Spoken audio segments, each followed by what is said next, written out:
Welcome to the Explainer. Let's just dive right in, shall we? If you've ever felt like you're carrying around some hidden emotional baggage, well, you are definitely in the right place today. We're going to be demystifying two absolutely fascinating, incredibly powerful psychological concepts based on the book 12 Steps to a Good Life. We're talking about inner child and shadow self-work. So to kick things off, think about this. Why do certain people just absolutely irritate you for no logical reason? It's a completely universal, everyday experience, right? The source text actually calls this the perennial struggle. It's this deep, lifelong tension we all kind of walk around with. Sometimes we act totally out of character, or, we completely overreact to the tiniest things. It honestly makes us feel like our behaviors are being driven by a total stranger living inside of us. But the wild truth? That stranger is actually just a hidden part of you. Okay, here's our roadmap for today. We'll start with parts of the self, then meeting your shadow self, followed up by the 3-2-1 shadow process. After that, we'll get into nurturing your inner child, and finally, wrap up with reparenting and healing. Section 1. Parts of the self, the strangers within. Here's the thing. We aren't just one single monolithic personality. Not at all. We actually have an entire inner family made up of distinct parts. This includes protectors, an inner child, and the parts you desperately do not want to feel.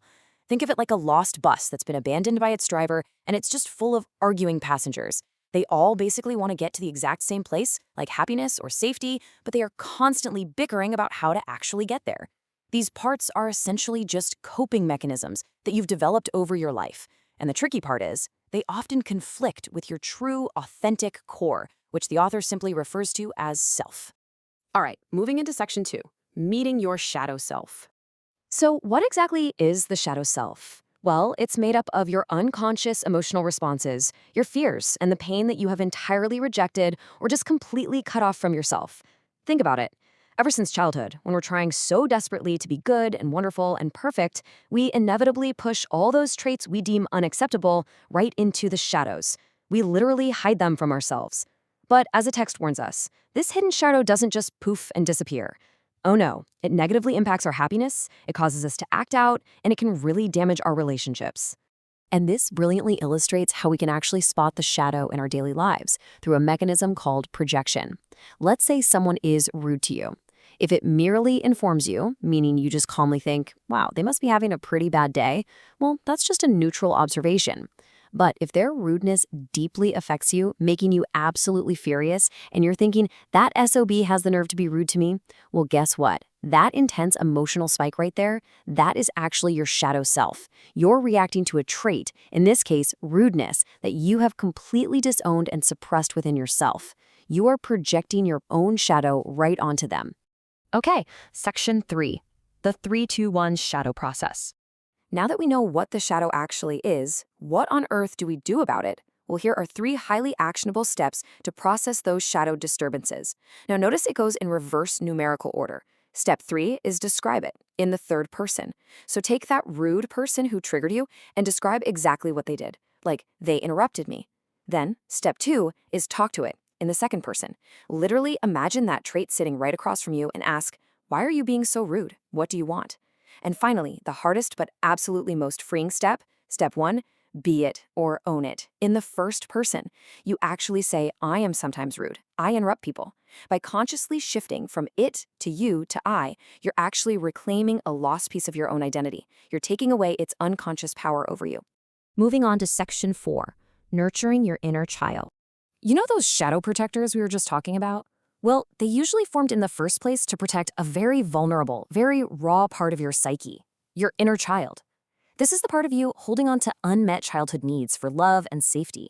And honestly, it's the exact part that keeps you sensitive, trusting, and fundamentally human. Now, what's incredibly interesting about this is how it actually manifests today.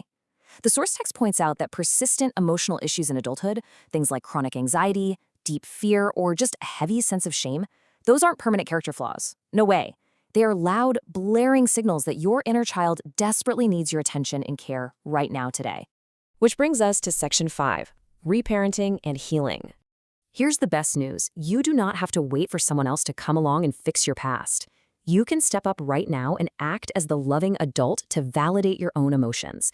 You can literally reparent yourself. Our source text offers this amazing list of fascinating physical exercises to help bridge the gap between your logical adult mind and that raw childhood vulnerability.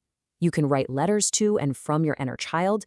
You can draw or paint using really playful, bright colors without any self-judgment at all. You can physically write out a back-and-forth dialogue on paper. You can visualize a totally safe meeting space in your mind to converse with this part of you. And finally, number 5, you can use your non-dominant hand, or ND8. Now, I really want to highlight this specific, honestly surprising technique because it is just brilliant. Using your non-dominant hand. So if you're right-handed, you'd literally use your left hand to write or draw. According to the text, doing this physically bypasses your adult, highly critical faculties. Because it feels so awkward and unpolished, it connects you directly to the raw, unfiltered emotional expression of your inner child. It is such a powerful way to unlock feelings you probably didn't even know were stuck in there. Section 6. The Return. Integrating the Authentic Self. Okay, so this is where all that hard work actually pays off. By bravely healing that vulnerable inner child and taking total ownership of your dark shadow, you basically stop the internal war. All those passengers on the bus, they finally agree on the destination, and that leads to a beautifully unified, authentic self. But keep in mind, true transformation is an ongoing process of growth, discovery, and bringing your whole self along the way. I really want to remind you to be incredibly gentle with yourself here. This is not a quick hack. It's not a temporary fix. Integrating these complex parts creates real emotional stability and deep, deep strength. And frankly, it just takes time and patience. To really summarize the core philosophy of everything we've unpacked today, we have this famously powerful quote attributed to Carl Jung: "What you resist persists."